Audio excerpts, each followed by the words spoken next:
Hey hi guys, welcome back to Priya stock. நம்ம இந்த வீடியோல ஆஃபீஸ் போறவங்களுக்கும் கிட்ஸுக்குமே 5 நாளைக்கு 5 பொரியல் சொல்லிட்டு இந்த வீடியோல ஃபுல்லா போட்டிருக்கேன். அதுவும் ரொம்ப டேஸ்டா இருக்கும். சொல்ற மாதிரி செஞ்சு பாருங்க, ரொம்ப நல்லா இருக்கும். இப்போ ஃபர்ஸ்ட் டேக்கான பொரியல் பார்த்துடலாமா? கடாயில ஒரு 3 ஸ்பூன் அளவுக்கு எண்ணெய் விட்டுட்டு அதுல கடுகு புரிஞ்சதும் கடலைப்பருப்பு, உளுத்தம்பருப்பு, அப்புறம் கட் பண்ணி வச்சிருக்க பச்சை மிளகாய் ஆட் பண்ணிக்கோங்க. பச்சை மிளகாய் ஆட் பண்ண உடனேவே அது கூடவே கருவேப்பிலை, நல்லா பொடிசா கட் பண்ணி வச்சிருக்க வெங்காயமா ஆட் பண்ணி வெங்காயம் நல்லா பொன்னிறமா ஆகுற வரைக்கும் வதக்கி விட்டுட்டு அது கூடவே ஒரு காஞ்ச மிளகாவும் கட் பண்ணி ஆட் பண்ணிக்கோங்க. இப்போ இதெல்லாம் மிக்ஸ் பண்ணி விட்டுட்டு இது கூட நான் இங்க பீட்ரூட்டை ஆல்ரெடி சின்ன கட் பண்ணி வேக வச்சு எடுத்து வச்சிருக்கேன். அதை இதுல ஆட் பண்ணி நல்லா மிக்ஸ் பண்ணி விட்டுருங்க. நீங்க வேக வைக்காம இதுலயே கூட வேக வைக்கலாம். இல்ல லைட்டா உப்பு ஆட் பண்ணி தண்ணி கொஞ்சமா விட்டு ஒரு 10 நிமிஷம் போல மூடி வச்சீங்கன்னா பீட்ரூட் நல்லா வெந்துரும். இது முன்னாடியே வேக வைக்காதவங்களுக்கு நான் சொன்னது. இப்போ இதுல லைட்டா உப்பு மஞ்சள் தூள் ரெண்டுத்தையும் ஆட் பண்ணி நல்லா மிக்ஸ் பண்ணி விட்டுருங்க. இப்போ இது கூடவே தேங்காவை நல்லா குறைன்னு அரைச்சு வச்சிருக்கேன். இதுல ஆட் பண்ணிக்கோங்க. தேங்காவை இந்த மாதிரி ஆட் பண்ணும் போதுதான் அந்த சூட்லயே இந்த தேங்காவோட எண்ணெய் எல்லாம் இறங்கி தேங்காய் எண்ணெயில செஞ்ச மாதிரி டேஸ்ட் வரும். சோ எப்பவுமே லாஸ்டா நம்ம ஆட் பண்ணுவோம்ல, இந்த டைம்ல ஆட் பண்ணி நல்லா வதக்கி விட்டு பாருங்க. அதோட எண்ணெயே சேர்த்து இறங்கி இருக்கும் இதுல. இப்போ இது நல்லா மிக்ஸ் பண்ணி விட்டுருங்க. அப்பப்போ உப்பு மட்டும் செக் பண்ணிக்கோங்க. நான் எப்பவுமே கொஞ்சம் கொஞ்சமா தான் சேர்ப்பேன். இப்போ இது கூட ஒரு 1/4 ஸ்பூன் அளவுக்கு பெருங்காயம் ஆட் பண்ணிக்கோங்க. பெருங்காயம் ஆட் பண்ணி நல்லா மிக்ஸ் பண்ணி விட்டுருங்க.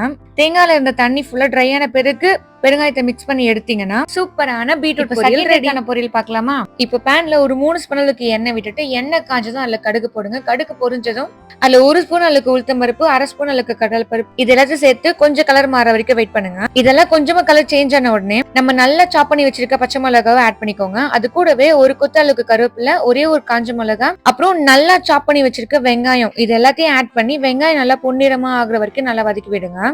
வெங்காயம் நல்லா பொன்னிறமானதும் இல்ல ஒரு 1/4 ஸ்பூன் அளவுக்கு பெருங்காயம், தேவையான அளவுக்கு உப்பு, அப்புறம் நான் இங்க கோஸ் ஒரு கேஸ் விட்டுட்டு வேக வச்சு எடுத்து வச்சிருக்கேன். நீங்க கேஸ் விட்டு வேக வைக்கல, இதுலயே நான் வேக வச்சுக்கிறேன் அப்படின்னாலும் ஓகே தான். இது ஒரு 5 நிமிஷத்துல வெந்துரும். லைட்டா தண்ணி ஆட் பண்ணி மூடி போட்டு விட்டீங்கன்னா அது வெந்துரும். இப்போ இதுக்கு தேவையான உப்பு ஆட் பண்ணி பைத்தம்பருப்பை கொஞ்சோண்டு எடுத்து அதையும் இந்த மாதிரி நல்லா வேக வச்சு எடுத்து வச்சுக்கோங்க. ரொம்ப வெந்துடக்கூடாது, இந்த அளவுக்கு இருக்கணும். இப்போ இது கூடவே நல்லா துருவுன தேங்காவை நான் இதுல ஆட் பண்றேன்.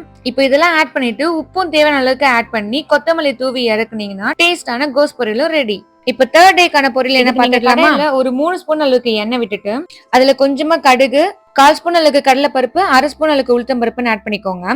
இது எல்லாத்தோட கலர் மாறினதும் அதுல ஒரு கொத்து அளவுக்கு கருவேப்பிலை, பொடியா நறுக்கி வச்ச வெங்காயம் சொல்லிட்டு ஆட் பண்ணிக்கோங்க. வெங்காயம் நல்லா பொன்னிறமா ஆனதும் இப்ப நம்ம இதுல பீன்ஸ் நான் கட் பண்ணி வச்சுக்கேன். வேகலாம் வைக்கல, அப்படியே தான் ஆட் பண்ணிருக்கேன். உங்களுக்கு டைம் இல்ல அப்படியே நான் வேக வச்சு எடுத்துக்கிறேன் அப்படின்னா லைட்டா உப்பு போட்டு ஒரு விசில் விட்டு எடுத்தீங்கன்னா நல்லா வெந்துடும். நான் இப்ப இதுல அப்படியே தான் ஆட் பண்றேன் அப்படின்றதுனால நான் இங்க லைட்டா உப்பு போட்டு மிக்ஸ் பண்ணிட்டு அதுல கொஞ்சமா தண்ணி போட்டு மூடி வச்சுட்டேன். இப்போ சைட் பை சைட் இதுக்கு தேவையான மசாலா ரெடி பண்ணிக்கலாமா?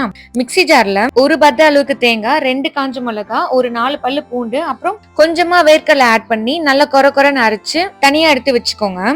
இப்ப நம்ம ஒரு 7 நிமிஷம் கழிச்சு இந்த பீன்ஸை திறந்து பாத்தீங்கன்னா நல்லா வெந்துட்டு இருக்கும். இப்போ இதுல தேவையான அளவுக்கு உப்பும் மஞ்சத்தூளும் ஆட் பண்ணி நல்லா மிக்ஸ் பண்ணி விட்டுருங்க. இப்ப நம்ம தனியா அரைச்சு வச்சிருந்தோம் இல்லையா, அதை இதுல ஆட் பண்ணி நல்லா மிக்ஸ் பண்ணி விட்டுருங்க.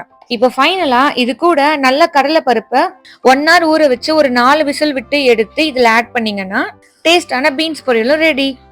இப்ப 4th டேக்கான பொரியல் என்ன பாத்துக்கலாம்? தேவையான அளவுக்கு உருளைக்கிழங்க இந்த மாதிரி வேக வச்சு எடுத்து வச்சுக்கோங்க. உங்களுக்கு பிடிச்ச அளவுக்கு சைஸ் கட் பண்ணிக்கோங்க. இப்ப அதுல 1 ஸ்பூன் அளவுக்கு மிளகாத்தூள், மஞ்சள் தூள், உப்புன்னு ஆட் பண்ணி லைட்டா தண்ணி விட்டு நல்லா மிக்ஸ் பண்ணி பேன்ல கொஞ்சமா எண்ணெய் விட்டு அதுல கடுகு, ஒரு கொத்து அளவுக்கு கருவேப்பிலை, இப்ப இந்த மிக்ஸ் பண்ணி வச்சிருக்க உருளைக்கிழங்கு இது எல்லாத்தையும் ஆட் பண்ணி சிம்ல வச்சு செஞ்சீங்கன்னா சூப்பரான பொட்டேட்டோ ஃப்ரையும் ரெடி. நெக்ஸ்ட் பாத்துடலாமா?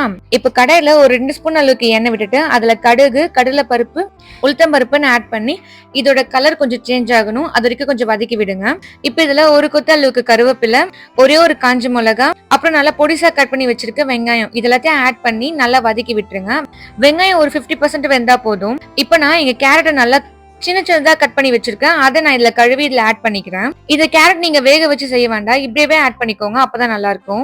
இப்ப இதுக்கு தேவையான அளவுக்கு உப்பு, மஞ்சத்தூள் ஆட் பண்ணி நல்லா மிக்ஸ் பண்ணி விட்டுட்டு லைட்டா தண்ணி ஊற்றி ஒரு 7 நிமிஷம் அளவுக்கு மூடி போட்டு விட்டுருங்க. ஒரு 7 நிமிஷம் கழிச்சு எடுத்து பாத்தீங்கன்னா கேரட் நல்லா வெந்துட்டு இருக்கும். இப்போ இதுல 2 எக் ஆட் பண்ணிக்கோங்க. இந்த 2 எக்குமே நல்லா வெந்ததும் அதுல தேவையான அளவுக்கு உப்பும் ஒரு 1/4 ஸ்பூன் அளவுக்கு கரம் மசாலாவும் ஆட் பண்ணி எடுத்தீங்கன்னா கேரட் பொரியல் ரெடி. பட் நீங்க வெஜ் தான் வேணும் அப்படின்னு நினைக்கிறீங்க அப்படின்னா இது கூட முட்டை ஆட் பண்ணாம அதுக்கு பதிலா தேங்காவை நல்லா துருவி இதுல ஆட் பண்ணிக்கோங்க. ஃபைனலா கொத்தமல்லி தூவி இறக்குனீங்கன்னா சூப்பரான கேரட் பொரியலும் ரெடி. 5 நாளைக்கு 5 பொரியல் நான் இந்த வீடியோல ஆட் பண்ணியிருக்கேன். உங்களுக்கு இந்த வீடியோ பிடிச்சிருந்தா என்னோட சேனலை சப்ஸ்கிரைப் பண்ணி டெய்லி என்னோட வீடியோஸை ஃபாலோ பண்ணிக்கோங்க. இதோட நம்ம டெய்லியும் போற மினி vlogல பார்க்கலாம். பாய்.